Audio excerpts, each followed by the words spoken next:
नमस्कार विद्यार्थी मित्रों, परिमल हाईस्कूलना ऑनलाइन लर्निंग क्लास में तमारू स्वागत है। विद्यार्थी मित्रों, आज आपणे धोरण 9 गुजराती मीडियमना हिंदी विषयना बीजा पाठनो अभ्यास करशुं। परंतु एमना पहला जो तमे अमारी चेनल पर नवा हो तो चेनल ने सब्सक्राइब करो, तेनी बाजुमां आवता बेल आइकन पर क्लिक करो, ऑल नोटिफिकेशन पर अनेबल करी दो, जेथी अमारी चेनल पर आवता तमाम विडियो तमे सरळताथी जोई शको। तो आजे आपणे गुजरात मीडियमना धोरण 9 हिंदी विषयनो अभ्यास करीशुं अने एमां बीजो पाठ छे न्याय मंत्री अने एनो पार्ट 1 आपणे जोईशुं। अहींया पाठ बीजो न्याय मंत्री एमना लेखक छे श्री सुदर्शन। एमनो जन्म सन 1896 में अने एमनुं निधन 1968 में थयुं हतुं। तो सौथी पहला आपणे सुदर्शनजीनो जे परिचय छे ए मेळवीशुं। सुदर्शन जी का मूल वास्तविक नाम बद्रीनाथ शर्मा था। आपका जन्म 1896 में ईस्वीसन पंजाब राज्य के सियालकोट नामक स्थान में हुआ था। बचपन से ही आपने कहानियाँ लिखना प्रारंभ किया था। पुष्पलता, सुप्रभात, परिवर्तन, पनघट, नगीना आदि आपके सुप्रसिद्ध कहानी संग्रह है। आपका एकमात्र उपन्यास है भागवंती। तो बच्चों, हमने यहाँ पर ये जो सुदर्शन जी है उसका परिचय देखा। अब इस कहानी में उन्होंने क्या बताया है वह देखेंगे।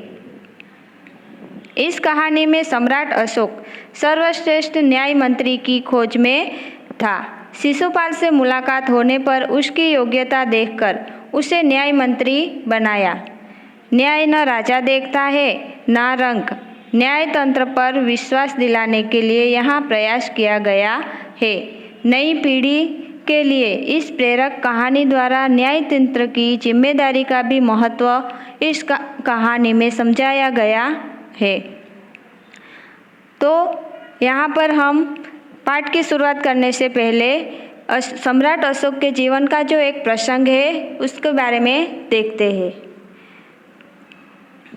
लेखक ने वर्णित किया है यहाँ पर अशोक के जीवन का जो एक प्रसंग है वो। सम्राट अशोक चक्रवर्ती विश्व प्रसिद्ध एवं शक्तिशाली भारतीय मौर्य वंश के महान सम्राट थे।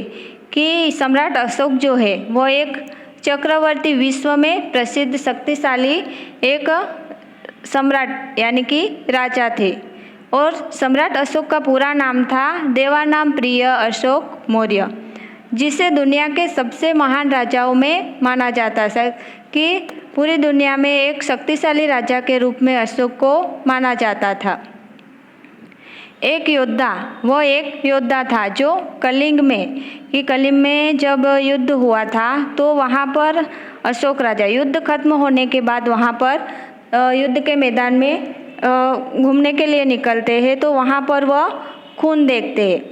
जो युद्ध के दरमियान सैनिकों का जो खून बहा था वह देखते हैं। तो वहाँ पर जाकर देखने के बाद सब खून और सबका जो कराहना दर्द था वह देखकर उनका हृदय बदल जाता है। और फिर उसी वक्त से अपना हृदय परिवर्तन हो जाता है उनका।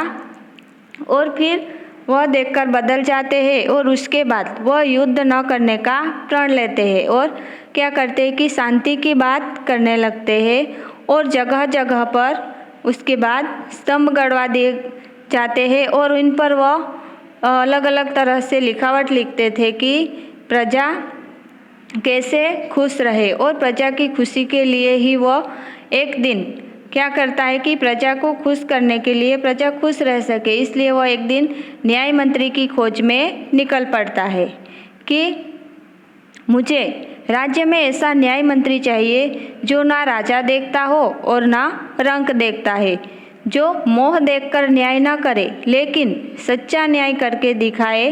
तो ऐसा मंत्री चाहिए अशोक को कि उनके राज्य में सबके लिए न्याय समान करे, ना रंग देखे और ना ही राजा देखे, और न्याय सबके लिए समान हो, ऐसा उन्हें मंत्री चाहिए था। तो वो ऐसा मंत्री खोजने के लिए निकल पड़ते हैं।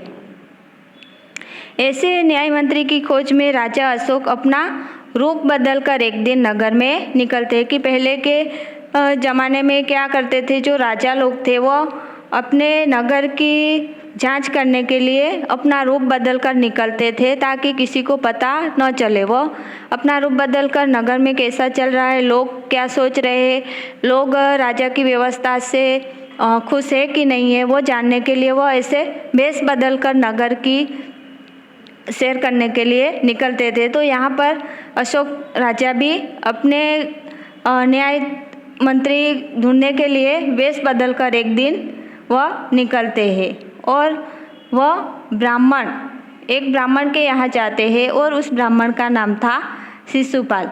तो उसके घर पर पहुँचते हैं। और अब हम यहाँ पर आगे की कहानी देखते हैं, जो यहाँ पर लेखक ने हमें दी है। सबसे पहले हम यहाँ पर देखते हैं कि नीचे हमने शब्द के अर्थ और विरोधी अर्थ जो होते हैं वो भी दिए हैं, और आगे मुहावरे भी आएंगे, तो वो भी हमने दिए। तो साथ साथ हम उसका भी अभ्यास करते जाएंगे। पाठ की शुरुआत करते हैं कि संध्या का समय था, चारों ओर अंधकार फैल चुका था। ऐसे में किसी ने बाहर से घर का दरवाज़ा खटखटाया। कौन है? ब्राह्मण शिशुपाल ने थोड़ा सा दरवाज़ा खोलते हुए पूछा। एक परदेसी बाहर से आवाज़ आई कि यहाँ पर संध्या का समय था, चारों ओर अंधकार फैल चुका था, और ऐसे में शिशुपाल के यहाँ बाहर से किसी ने दरवाज़ा खटखटाया। यहाँ पर बाहर शब्द जो है इसका विरोधी होगा अंदर। बाहर शब्द का विरोधी है अंदर। तो बाहर से किसी ने दरवाज़ा खटखटाया, तो अंदर से आवाज़ आती है कि कौन है? ब्राह्मण शिशुपाल ने थोड़ा सा दरवाज़ा खोलते हुए ऐसा पूछा।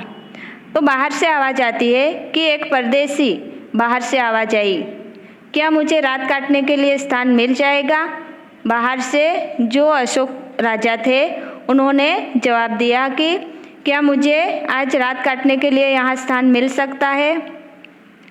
जैसे ही शिशुपाल ने पूरा दरवाज़ा खोला, उनके सामने एक नवयुवक खड़ा था। कि शिशुपाल दरवाज़ा खोलता है और उनके सामने एक नवयुवक यानी कि एक युवक खड़ा देखा।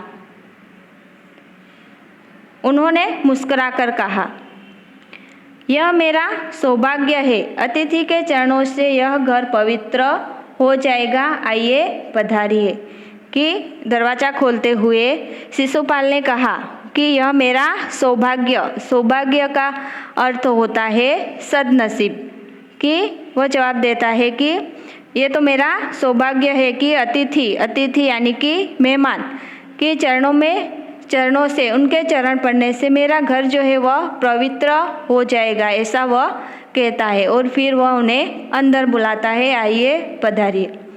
तो यहाँ पर हम गुजराती में भी इसका अनुवाद देख लेते हैं કે સાંજનો સમય હતો, ચારે બાજુ અંધકાર ફેલાઈ ચૂક્યો હતો। એવામાં કોઈકે બહારથી દરવાજો ખટખટાવ્યો અને અંદરથી અવાજ આવે છે કે કોણ છે? બ્રાહ્મણ શિશુપાલે થોડોક દરવાજો ખોલ્યો અને પૂછ્યું। તો બહારથી અવાજ આવે છે કે એક પરદેશી, અને એ કહે છે કે શું મને અહીંયા આજની રાત વિતાવવા માટે સ્થાન મળશે?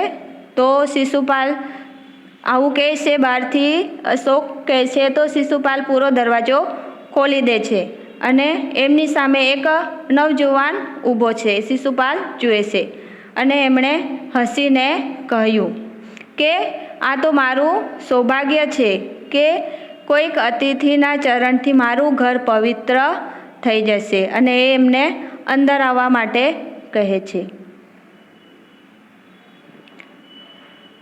अतिथि को लेकर शिशुपाल घर में गए और उनका आदर सत्कार किया। कि अतिथि को लेकर शिशुपाल घर में जाते हैं और उनका आदर करते हैं, उनका सम्मान करते हैं। और यहाँ पर आदर का विरोधी होता है अनादर। फिर दोनों उस समय की देश की अवस्था पर बातें करने लगे। शिशुपाल ने कहा, आजकल बड़ा अन्याय हो रहा है, परंतु परदेशी इस बात से सहमत न था कि ये जो शिशुपाल है वह सम्राट अशोक को अतिथि को अंदर ले जाता है और दोनों उस समय जो चल रहा था देश में उसकी अवस्था पर बातें करने लगते हैं। और शिशुपाल क्या कहते हैं कि आजकल बड़ा अन्याय हो रहा है, परंतु ये जो परदेशी था सम्राट अशोक, परदेशी यानी सम्राट अशोक, इस बात से सहमत न था। वह बोला, दोष निकालना तो सुगम है। यहाँ पर सुगम का समानार्थी होगा सरल, कि दोष निकालना तो हमें सरल लगता है परंतु कुछ करके दिखाना कठिन है। कि दोनों बातें करते हैं और क्या कहते हैं कि दोष निकालना तो सरल बात होती है, पर अगर हमें कुछ करना है तो वो तो हम कुछ करते हैं तभी हमें समझ में आता है, और कुछ करके दिखाना तो बड़ा कठिन होता है। यहाँ पर कठिन का विरोधी होगा सरल। तो आप अवसर चाहते हैं? हाँ, अवसर चाहता हूँ। अवसर यानी कि मौका। फिर कोई अन्याय नहीं होगा, बिल्कुल नहीं। कोई अपराधी दंड से न बचेगा। परदेशी ने मुस्कुराकर कहा, यह बहुत कठिन काम है। कि यहाँ पर अतिथि आता है, शिशुपाल उन्हें अपने घर में लेकर जाता है और वह दोनों आपस में बातें करने लगते हैं उस समय की। और क्या कहते हैं कि शिशुपाल कहते हैं कि आजकल बड़ा अन्याय हो रहा है, देश में बड़ा अन्याय हो रहा है, ऐसे बात करते हैं। परंतु ये जो परदेशी आया था वह उनकी बात से सहमत नहीं था। और वह बोलता है कि जो अतिथि है वो बोलते हैं कि दोष निकालना तो सरल बात है परंतु कुछ करके दिखाना बड़ी कठिन बात होती है। ऐसी बातें ये दोनों कह रहे हैं। और शिशुपाल कहते हैं कि अगर उन्हें अवसर मिले तो ये जो है कठिन कार्य जो है, अन्याय की जो बात है वह न्याय करके दिखाना चाहता है। तो ऐसा शिशुपाल बोलते हैं। तो ये जो अतिथि है वो कहते हैं कि क्या आप अवसर चाहते हैं? हाँ, अवसर चाहता हूँ, ऐसा उत्तर ये जो शिशुपाल है वह उन्हें देता है। फिर उन्हें पूछते हैं कि कोई अन्याय नहीं होगा? तो बिल्कुल नहीं होगा, ऐसा उत्तर ये शिशुपाल जो है वह कहता है। और कोई भी अपराध करता हो वह दंड पाने से नहीं बच पाएगा, ऐसा ये शिशुपाल जो है वह कहता है।